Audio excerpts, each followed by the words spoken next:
GDS कर्मचारियों को ना तो पेंशन के लिए कंसिडर किया गया, ना एनपीएस के तहत उनको लिया जाता है और ना ही यूपीएस के तहत उनको लिया गया। इसके अलावा मेडिकल फैसिलिटीज़ की अगर बात की जाए तो मेडिकल में भी सीजीएचएस का जो डिमांड हो रहा था उसको भी मिनिस्ट्री ऑफ हेल्थ द्वारा रिजेक्ट कर दिया गया। ग्रामीण डाक सेवकों को मेडिकल सुविधा भी सीजीएचएस के माध्यम से नहीं दी गई। ये ज्योतिरादित्य सिंधिया जो आप नाम देख रहे हैं, ये मौजूदा में अभी मिनिस्ट्री ऑफ कम्युनिकेशन देख रहे हैं और ये अभी भारत के संचार मंत्री है, ये आप सभी को पता होगा।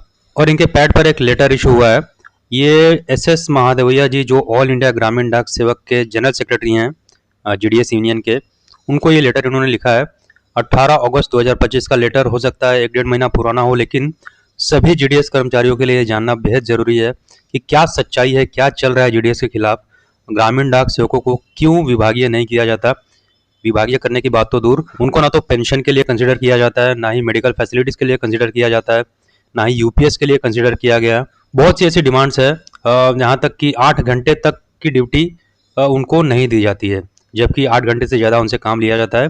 तो इस लेटर के माध्यम से हम समझेंगे कि क्या मंत्री जी ने कहा है, किन किन बातों का इस लेटर में उल्लेख हुआ है। जब आप इस लेटर को पूरा देखेंगे, पूरा वीडियो देखेंगे, तो आपको पता चलेगा कि ग्रामीण डाक सेवकों के हक में बात करने वाला कोई भी नहीं है। तो चलिए इस लेटर के माध्यम से एक एक पॉइंट को हम समझते हैं। देखिए इन्होंने लिखा है, संचार मंत्री जी ने लिखा है, I have got the matter examined in the department में इन्होंने ग्रामीण डाक सेवक कर्मचारियों के बारे में पूछा, उनके बारे में जाना, तो इनको पता चला ग्रामीण डाक सेवक सिविल पोस्ट के होल्डर हैं, लेकिन वो रेगुलर सिविल सर्विस के दायरे में नहीं आते।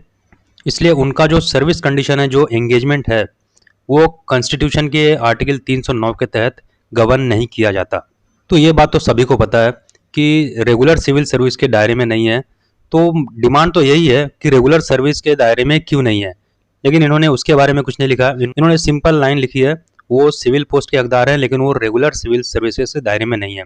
ये आप सभी को पता है, जितने भी ग्रामीण डाक सेवक काम कर रहे हैं ऑल इंडिया में, ये बात सभी को पता है। वही बात इन्होंने दोहरा दी है। उसके बाद इन्होंने लिखा है, as such there cannot be parity between the benefits provided to regular employees and those accorded to Gramin Dak Sevaks. तो एक लाइन इन्होंने जोड़ा, रेगुलर एम्प्लॉयज है, रेगुलर पोस्टल जो एम्प्लॉयज हैं, जो डिपार्टमेंटल एम्प्लॉयज हैं, उनको जो फैसिलिटीज़ दी जाती है वो अलग है, और ग्रामीण डाक सेवकों को जो फैसिलिटीज़ दी जाती है ये अलग है। हालांकि दोनों एक ही काम करते हैं, लेकिन ये अंतर नहीं होना चाहिए, ये लाइन इन्होंने जोड़ी है। लेकिन ये अंतर कैसे हटेगा इसके बारे में इन्होंने नहीं बताया। जीडीएस कर्मचारियों को ये सुनने में अच्छा लगे, इसलिए इन्होंने एक लाइन यहाँ जोड़ दिया है, दोनों में अंतर नहीं होना चाहिए। वो अंतर कैसे कम होगा इसकी गारंटी इन्होंने नहीं दी है। और फिर उसके बाद, further issues related to pension and other associated benefits are currently sub judice. और सबजुडाइज का मतलब होता है अंडर कंसिडरेशन, मतलब वो अभी कंसिडरेशन में है, वो विचाराधीन है। तो ये कब से विचाराधीन है आप सभी को पता है, और अभी भी ये लिख रहे हैं मंत्री जी कि अभी भी ये विचाराधीन ही है। मतलब पेंशन से रिलेटेड अगर कोई बात है या फिर उसके अलावा कोई अदर बेनिफिट्स है जो ग्रामीण डाक सेवक को मिलनी चाहिए, जो भी डिमांड्स है, वो अभी विचाराधीन है। तो ये मंत्री जी लिख रहे हैं, इन्होंने कोई भी ऐसी बात नहीं लिखी है जिससे ग्रामीण डाक सेवकों को फायदा हो। और सेकंड पैराग्राफ भी हम देखते हैं, इसमें क्या है। देखिए, it is also informed that there are dedicated schemes in place to ensure the welfare of Gramin Dak Sevaks including the service discharge benefit scheme. ये जो स्कीम पहले से ही चल रही है ग्रामीण डाक सेवकों के लिए, इसी का जिक्र इन्होंने कर दिया है। सबसे पहले इन्होंने सर्विस डिस्चार्ज बेनिफिट स्कीम के बारे में बताया। ये सिमिलर टू एनपीएस है, जो नेशनल पेंशन सिस्टम है, इसी के समान है ये सर्विस डिस्चार्ज बेनिफिट स्कीम जो ग्रामीण डाक सेवकों को दिया जाता है। फिर जीडीएस ग्रेचुइटी की चर्चा इन्होंने की, लेकिन ग्रेचुइटी को बढ़ाने के लिए कोई चर्चा यहाँ पर नहीं है। बस जो प्रेजेंट में जो स्कीम्स दी जा रही है उसके बारे में चर्चा कर रहे हैं ये, और जीडीएस ग्रुप इंश्योरेंस के बारे में चर्चा की। फिर लिखते हैं, ये the wage structure and service conditions of GDS are periodically reviewed with the most recent revision implemented in 2018। तो जो वेज स्ट्रक्चर है इसको समय समय पर रिव्यू किया जाता है, रिवाइज किया जाता है। लास्ट जो रिवाइज किया गया था ये 2018 में किया गया था, ऐसा मंत्री जी ने लिखा है। जैसा इन्होंने लिखा है वैसा ही मैं आपको बता रहा हूँ। ग्रामीण डाक सेवकों के वेज स्ट्रक्चर को लास्ट टाइम 2018 में रिवाइज किया गया था, और हम सभी को पता है जो डिपार्टमेंटल ऑफिशियल्स होते हैं उनको हर साल पे कमीशन का एडवांटेज दिया जाता है। वो पे कमीशन का एडवांटेज भी ग्रामीण डाक सेवकों को नहीं दिया जाता। फिर उसके बाद, Gramin Dak Sevaks are also given financial assistance and loans from the circle welfare fund. देखो, जो मेन बातें हैं, जो मुख्य डिमांड्स है, उसकी चर्चा ये नहीं करते हैं। इन्होंने लिखा फाइनेंशियल असिस्टेंस ग्रामीण डाक सेवकों को दिया जाता है, वही कंप्यूटर के लिए, लैपटॉप के लिए 50,000 रुपये जो भी, और फिर वो जो लोन मिलता है सर्किल वेलफेयर फंड से, उसकी चर्चा ये कर रहे हैं। तो इन चीज़ों से क्या फ़ायदा होगा एक जीडीएस कर्मचारी को? अगर किसी को ये सब मिला है, इससे कुछ फ़ायदा हुआ है, तो ज़रूर कमेंट करना कि क्या आपको फ़ायदा मिला फाइनेंशियल असिस्टेंस से, और जो लोन सर्किल वेलफेयर फंड से मिलता है इससे आपको क्या फ़ायदा मिला।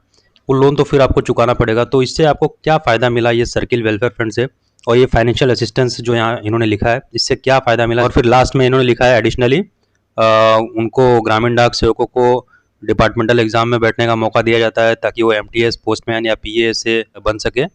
तो ये भी प्लस पॉइंट है ग्रामीण डाक सेवकों के लिए, ऐसा मंत्री जी ने लिखा है।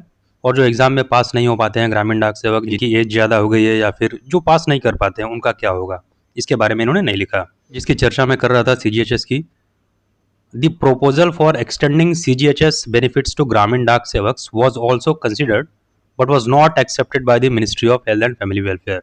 संचार मंत्री जब ऐसी बातें लिखने लगे तो फिर कर्मचारियों को कैसे न्याय मिलेगा, कैसे उनको इतनी सारी सुविधा दी जाएगी। सीजीएचएस के लिए अप्लाई किया गया था, ग्रामीण डाक सेवकों को मिले ऐसा लिखा गया था, प्रपोजल भेजा गया था, लेकिन मिनिस्ट्री ऑफ हेल्थ ने इसको रिजेक्ट कर दिया। लेकिन क्यों रिजेक्ट किया इसके बारे में उन्होंने नहीं लिखा।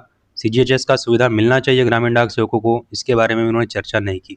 और ग्रामीण डाक सेवकों को चुप कराने के लिए, शांत कराने के लिए एक तरह से इन्होंने लास्ट में लिख दिया है कि डाक विभाग फुली कमिटेड है, ग्रामीण डाक सेवकों के कल्याण के लिए हमेशा तैयार है, हमेशा तत्पर है। तो इसमें कौन सी ऐसी काम की बात हुई है इस लेटर में? तो मुझे तो इस लेटर में कोई भी ऐसी काम की बात नज़र नहीं आई जिससे ग्रामीण डाक सेवकों का फ़ायदा हो सके। जो चल रहा है पहले से प्रोविज़न, जो करंट में है, वही इन्होंने दोहरा दिया है, और ये एस महादेवैया जी को इन्होंने लिखा है। तो आपको क्या लगता है इस लेटर को देखने के बाद? क्योंकि जब संचार मंत्री ऐसी बातें लिखने लगे तो फिर ग्रामीण डाक सेवकों को सुविधाएं कैसे मिलेंगी, कैसे उनको विभागीय किया जाएगा? बाकी आप कमेंट बॉक्स में कमेंट कर सकते हैं। आज के वीडियो में इतना ही, मिलेंगे नए अपडेट के साथ।